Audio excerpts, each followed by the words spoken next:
प्रिय साथियों नमस्कार, मैं जसवंत सिंह कैलाशिया। हमारी यूट्यूब चैनल पाराद लोकतंत्र का अंकुरण में आप स्वागत है।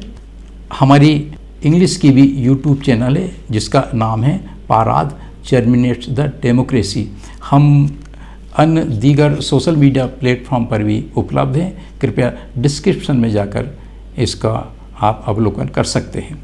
इन दिनों हम भारत में फैली कोविड-19 महामारी के विषय में हम अपने विचार प्रस्तुत कर रहे हैं।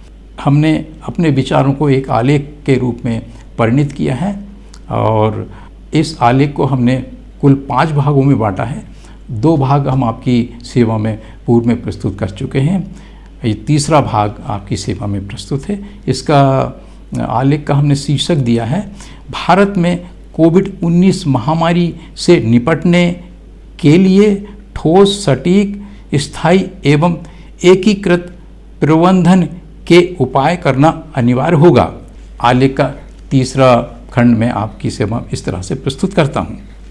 कितने दुख की बात है कि भारतीय शासक वर्ग ने इस विज्ञानवादी, तर्कवादी, हेतुवादी, सूचना एवं प्रौद्योगिकी की 21वीं शताब्दी में भी अपनी धकियानुसी सोच, पाखंडवादी मानसिकता, आडंबरवादी मानसिकता एवं अंधविश्वासी मानसिकता का त्याग नहीं किया है। अर्थात जैसे कि हमने पूर्व में पिछले 2 एपिसोड में कहा है कि मध्ययुगीन काल में जो उसकी मानसिकता थी वो आज भी बरकरार है। इन सब बातों के प्रमाण में हम कुछ तथ्य इस प्रकार से प्रकट कर रहे हैं।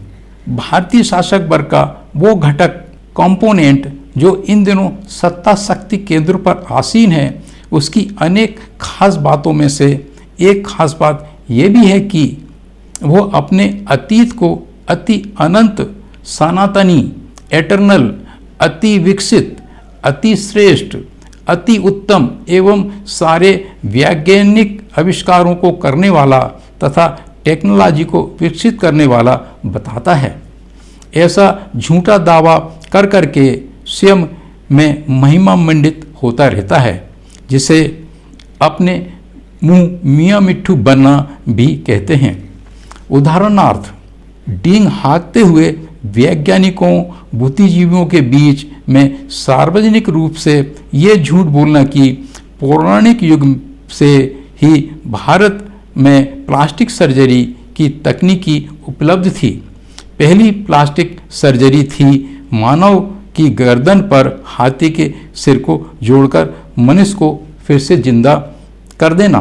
भारत में टेलीविज़न का आविष्कार महाभारत के युग में हो चुका था, जिसका उपयोग संजय करता था और राजा धृतराज को रणभूमि का आंखों देखा हाल लाइव टेलीकास्ट सुनाता रहता था। भारत में वायुयान भी रामायण के युग में उपलब्ध था, इत्यादि इत्यादि। भारतीय शासक वर्ग ये भी दावा करता है कि पश्चिमी देशों ने जितने भी आविष्कार किए हैं वे भारत से ही उनकी टेक्नोलॉजी चुरा कर किए हैं। राम सेतु के बखेड़े को तो आप सब लोग जानते ही हैं। जब माननीय सर्वोच्च न्यायालय की एक बहुत बड़ी बेंच ने प्रकरण क्रमांक 291/1971 उत्तर प्रदेश सरकार बनाम ललई सिंह यादव के मामले में दिनांक 16 सितंबर 1976 को ये अभिनिर्धारित कर दिया है कि रामायण एक काल्पनिक ग्रंथ है। नासा के एवं संसार के अनेक विद्वानों ने यह सिद्ध कर दिया है कि कथित राम सेतु एक प्राकृतिक संरचना है। तो इसके उपरांत भी भारतीय शासक वर्ग उन स्थापित तथ्यों को मानने के लिए बिल्कुल भी तैयार नहीं है। हाँ, वो भारत की करोड़ों रुपये की विदेशी मुद्रा को पेट्रोलियम खरीदी करवाने में बर्बाद करने को राजी है, क्योंकि कथित राम सेतु स्थल के थोड़े से भाग को पर्याप्त गहरा करके वहां से पानी के जहाज़ों को गुजरने की ऐतिहासिक परियोजना प्रस्तावित थी, क्योंकि वर्तमान में जहाज श्रीलंका की समुद्री सीमा को पार करके हजारों किलोमीटर से भी अधिक की दूरी लंबी यात्रा करके आवागमन करते हैं।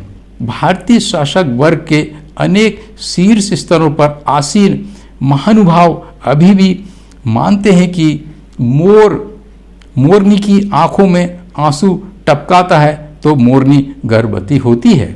भारतीय शासक वर्ग के सर्वोच्च स्तर पर आसीन पुरोहित गण अभी भी अति विश्वास के साथ दावा करते हैं कि मनुस्मृति मनु दर्शन ही विश्व का सबसे उत्तम विधान व दर्शन है।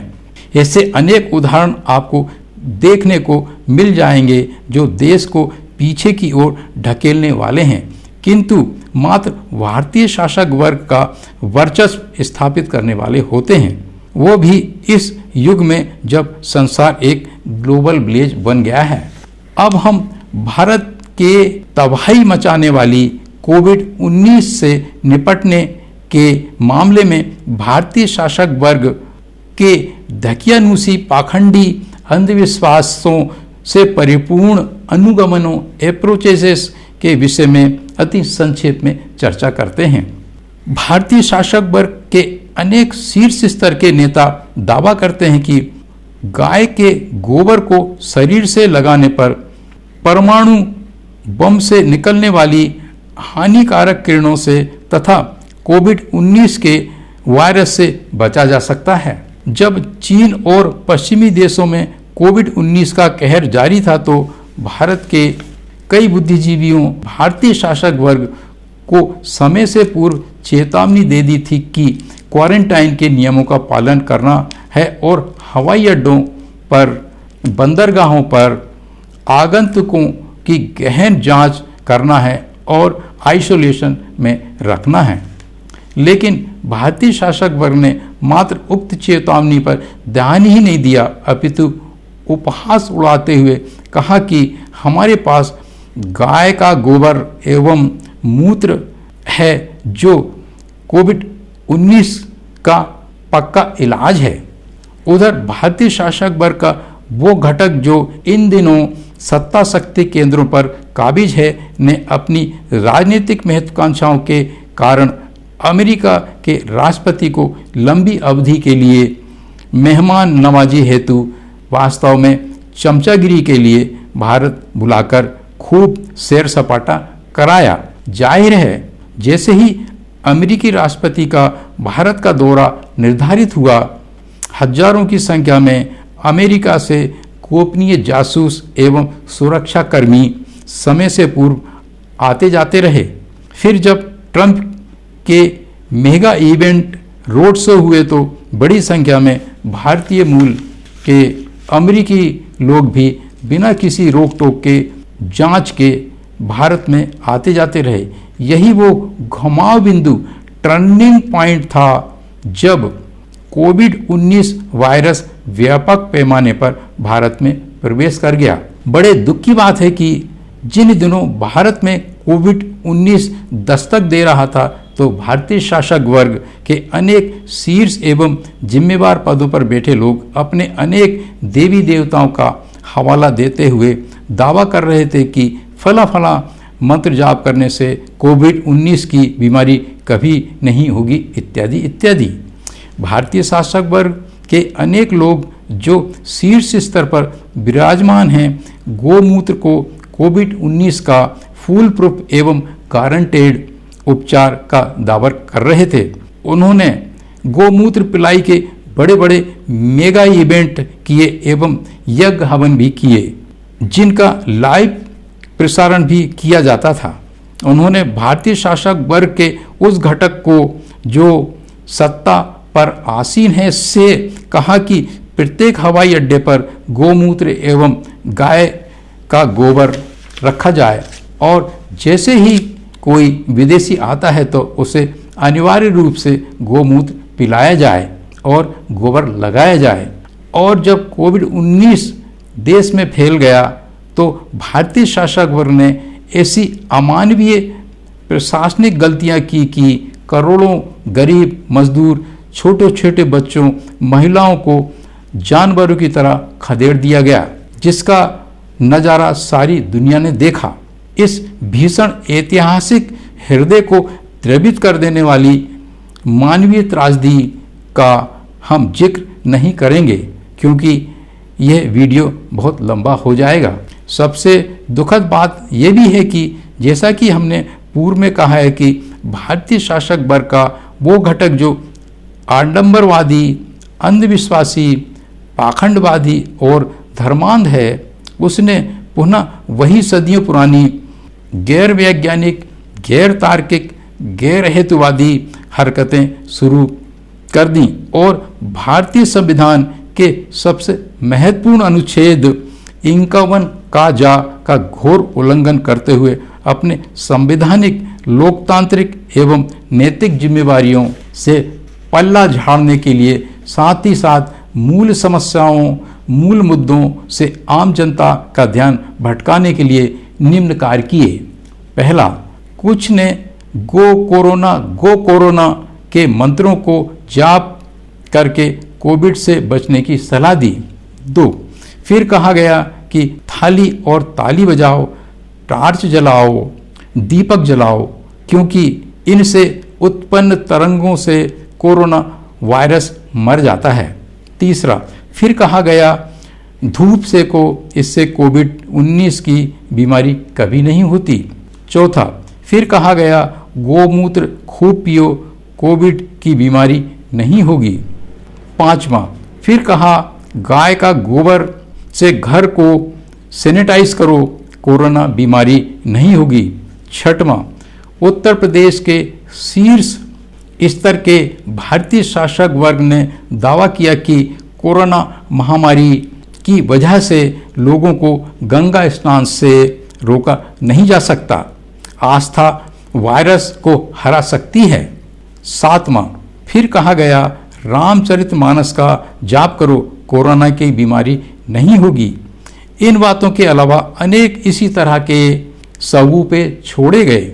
इन मामलों में हमारी चिंता यह है कि देश भर में ये जो टोने टोट के किए गए और इनको करने की सलाह दी गई, वे टीवी, सोशल मीडिया, समाचार पत्रों में दिखाए गए। इनमें देखा गया कि बड़े बड़े संभ्रांत, सुशिक्षित, संपन्न कहे जाने वाले लोगों ने भी इन टोने टोटकों को बड़ी ही जोर शोर से किया। इसलिए हम अक्सर कहा करते हैं कि भारत की पॉपुलेशन, इन्वर्टेड कामा पॉपुलेशन, मुश्किल से 20-25 करोड़ ही है। प्रिय साथियों, इस प्रकार हमारा इस कोविड-19 के विषय में आलेख का तीसरा खंड यहाँ समाप्त होता है। यदि आपको ऐसा लगता है कि हमारे विचार आमूल चूल रूप से एक क्रांतिकारी प्रकार के हैं, तो कृपया हमारी इस चैनल को सब्सक्राइब, शेयर और लाइक करने का कष्ट करें। हमारे साथ बने रहने और पूरा एपिसोड देखने के लिए बहुत बहुत धन्यवाद। इस कड़ी के अगले एपिसोड की प्रतीक्षा करें। धन्यवाद। नमस्कार।